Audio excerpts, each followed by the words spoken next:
Do you want to change your life? Do you want to overcome all the obstacles and negatives of your horoscope? Because I am in the mood to give you astrology sutras that will help you change your life and repair your horoscope beyond the scope of any person. Alright, so this video is about astrology sutras to change your life. Now I'm going to give several facts, several calculations, several methods in one video. But if you have patience and if you watch this video till the end, then you will be able to analyze your horoscope, find out the weak links, work on them, repair your chart, and become unstoppable. And all this I'm giving out because of the milestone achievement of 10,000 subscribers in Purab's universe, guys. So yes, today together we both have completed 10,000 subscribers, and today we are going to get into the astrology sutras that can change your life forever. Okay. Several people do consultations with me because they want to get remedies, all right. But it is not possible for me to give remedies to all the people in this world. Time is a relative friend because on the scale of the world and on the scale of the change in cycle, our lifespan is very short, all right. So I thought if I give these astrology sutras, maybe after 100 years or 500 years, if YouTube still exists, somebody would watch this video and somebody would, be able to change the life.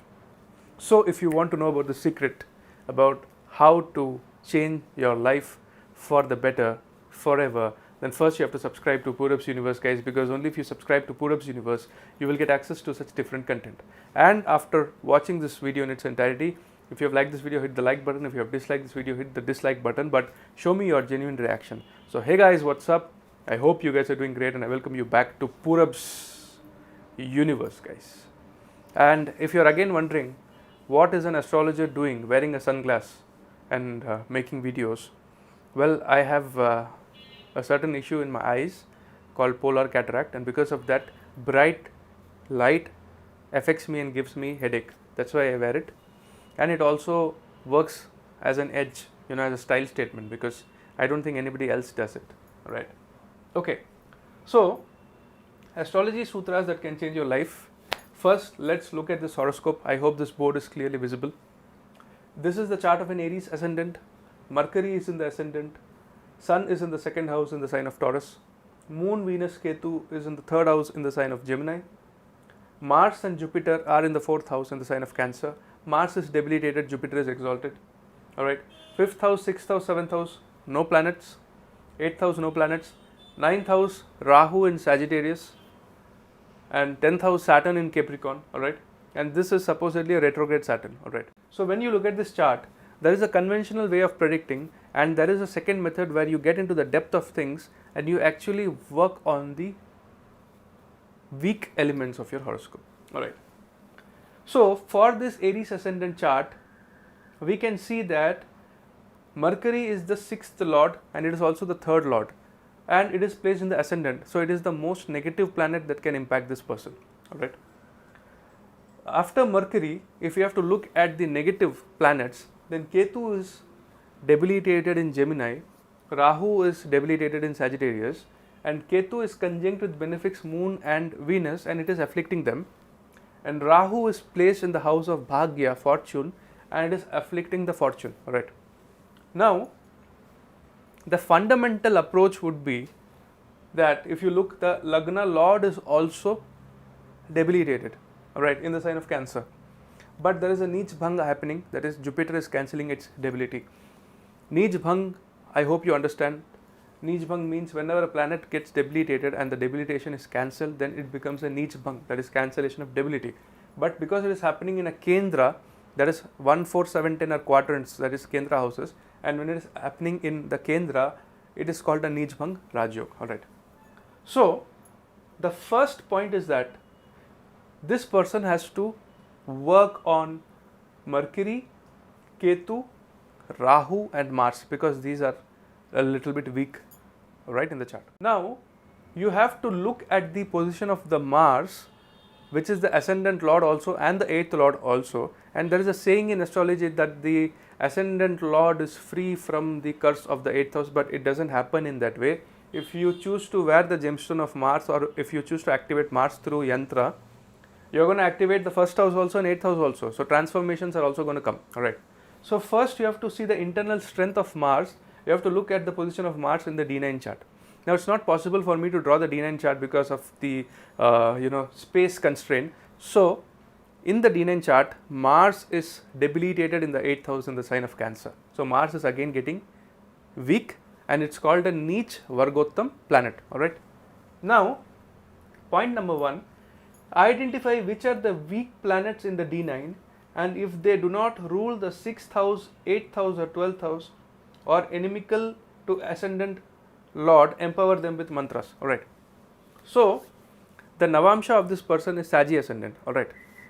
For the Saggy ascendant, the benefic houses are the ascendant, the 5th house, the 9th house. Alright. So the 5th house is ruled by Mars, 9, 10, 11, 12, 1, and the 9th house is ruled by Sun, 9, 10, 11, 12, 1, 2, 3, 4, 5. Now from the Lagna chart also it's an Aries ascendant, and from the Navamsha chart also it is a Saggy ascendant. Alright. And if you look at it, Sun and Mars, they are ruling positive houses only, but Mars is weak in the D9. Alright. Now there is a funda here that Mars is aspected by Saturn in the horoscope. Alright. So Saturn is also afflicting Mars in this case. Right. So because Mars is placed in the 8th house in the horoscope in the D9 chart for this person, you have to empower Mars only and only with mantras. So the person can chant Om Kreem Kujaya Namah, or Om Kram Kreem Kraum Sah Kujaya Namah, or Hanuman Chalisa, or he can chant mantras of Kartikeya. Alright, there's a Shadakshari mantra of Kartikeya, I don't want to reveal it, but you can chant it. Alright. So you have empowered the ascendant number 1 by chanting the mantra of Mars. Right. The second thing is that you are identifying the negative planets. Mercury is negative, Ketu is negative, Rahu is negative. So you have to chant the mantras of planets which are negatively placed in your horoscope. You should not wear the gemstone of it. Alright. So for Mercury, the person can chant Om Aim Shreem Budhaya Nama every day, 108 times or 54 times depending on time. For Ketu, the person can chant Om Kem Ketave Namaha 108 times every day. And for Rahu, the person can chant Om Aim Hrim Rahave Nama or Om Ram Rahave Nama 108 times every day. So you have given strength to the ascendant lord, which is getting weak in the Lagna chart and the D9 chart, by mantras, not gemstone, because it is placed in the 8th house in the D9 chart. And you are pacifying Ketu, Mercury and Rahu through mantras. Alright. You can also donate articles connecting with Ketu, Rahu and Mercury, because these are negatives for an Aries ascendant, and when you donate something, you are actually removing the energy of the planet from your chart. Alright. The second point is that identify the weak houses from the Ashtak Varga chart and empower them with activation mantras. Alright. So now let's look at the Ashtak Varga chart. So the Ashtak Varga points are written here. 37 points is gained by the first house. So from the Ashtak Varga, it is clear that the first house or the ascendant is strong. Alright. Second house is 29, third house is 26, fourth house is 25, fifth house is 29, sixth house is 27, seventh house is weak here, only 21 points, eighth house is strong, ninth house is weak here, 24 points. Alright. Now the Ashtak Varga chart primarily becomes important because here you can find out actually which house is weak in your horoscope. Alright.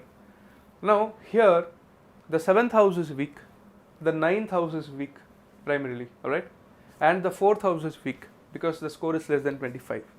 So what can be done is that this person can chant a Saptakshari mantra and give energy or activate the 7th house because it is weak. Saptakshari mantra can be Om Kleem Namah Shivaya. He can chant this mantra and he can activate the 7th house. Let's say 8th house had less points, then he could chant Om Aim Klim Namah Shivaya and activate the 8th house. Similarly, here the 9th house is weak because it is only getting 24 points. So 9 syllable mantra to activate the 9th house. Aim Hrim Klim Chamundayai Viche. Navan mantra, Navakshari mantra. Not Om Aim Hrim Klim Chamundayai Viche, then it will activate the 10th house. Right. So whichever house is weak in the Ashtakvarga chart, you are calculating how many syllables you require. Let's say 4th house is weak, 4 syllable mantra. Alright. If 6th house is weak, 6 syllable mantra, Om Namah Shivaya, can be chanted and activated. Right. But if the Ashtakvarga chart, the 6th house, 8th house and 12th house are actually gaining more points, then there is a different way to heal it. Alright. Let's say in the Ashtakvarga chart also and from the Lagna chart also, 6th house is very heavy, 8th house is very heavy, 12th house is very heavy. There are a lot of negative planets or malefics placed in that house and these are strong. So in the Ashtakvarga chart also, when the 6th house, 8th house and 12th house become stronger, you have to overcome and face obstacles in your life. Then what you do, you calculate the 5th house from the afflicted house. Let's say this here the 6th house is getting 30 points instead of 27. So now if you empower the 6th house, you are increasing the obstacles of your life. Alright. What you can do is then you can chant the mantra of the 6th house. So which house controls the mantra of the 6th house? The 5th from the 6th. 1, 2, 3, 4, 5. So if you chant 10 syllable mantra, Dashakshari mantra, you are healing. The mantras heal. You are healing the 6th house. Similarly, if you have got a very heavy 8th house and you want to heal the 8th house, you want to, work on the 8th house because already it is giving you very strong results. Then instead of chanting a Ashtakshari mantra, rather you can chant a Dwadashakshari mantra, 12 syllable mantra. Why? Because the 5th from the 8th is the mantra of the 8th house. Mantras heal. So 1, 2, 3, 4, 5. So here if you chant a 12 syllable mantra, your 8th house becomes better because it is already strong due to the placement of heavy and malefic planets in the Lagna chart and also gaining more points in the Ashtakvarga chart. So what do you chant? You can chant Om Namo Bhagavate Vasudevaya, 12 syllable mantra. You can activate the 12th house, which is the mantra house of the 8th house, and through that you can make it better. Alright.